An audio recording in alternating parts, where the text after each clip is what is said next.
Agni ka por wai gni ka surga na galambar ka ba saus pa san punyau na gani ka kot jumai ka batmai ka bong ngang along no way chani chatai long kari jonga chatai chachiliang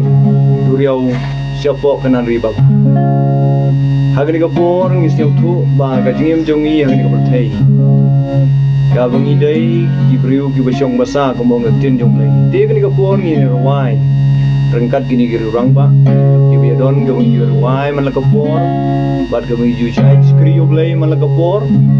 tegan kapor ngas yung kumen bangan yo ban yar wai rengkat barki lang bagani kasur ngalong nong wei chani tegan kapor ngin yar wai gani kasur ngange habreong jong phi kum gi pra bange bi ki ba pe ye gani gwi yo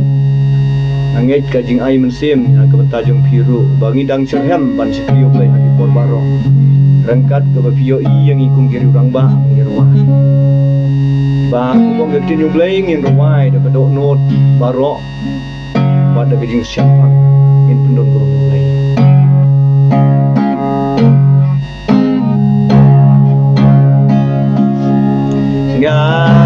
ngangalong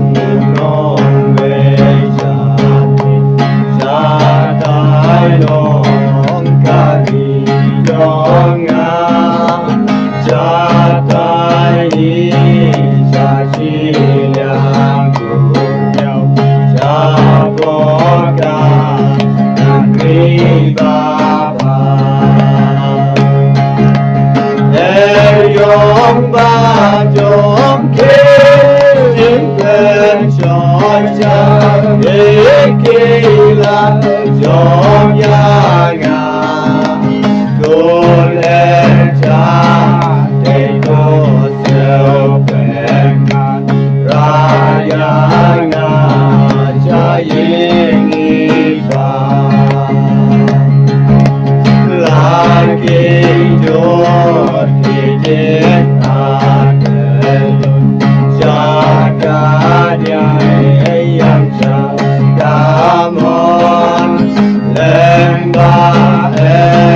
Yong erlang hari ngan sapo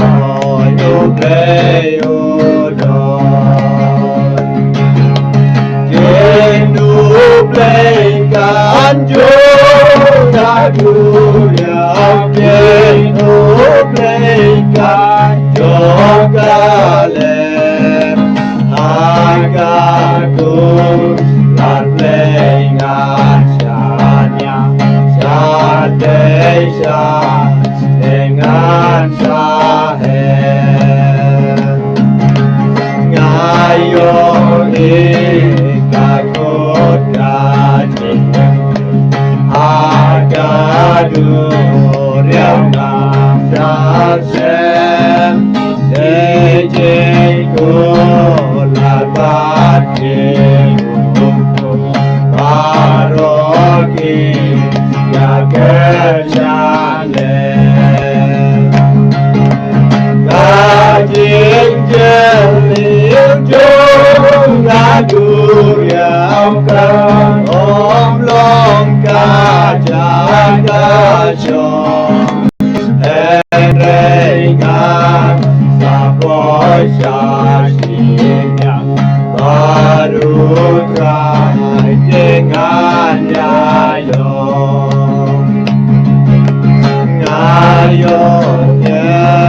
menpakelun Jingil binari ublei Panaki dilembah brengman Naladan kaum kasih Ublei pakam Dengan dibasuh kabut belah Jing siapa dong parut Mencari doa nyalah Ku beli kakak Sampai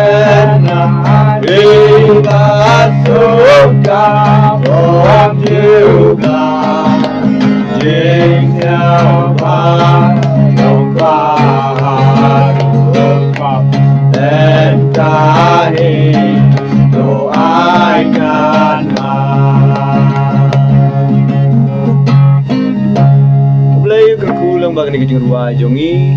kabai mensem hapriang jongi lang bat yang hapriang jong pikun di prabu ngiti. Ulai de kapta burom jong amen.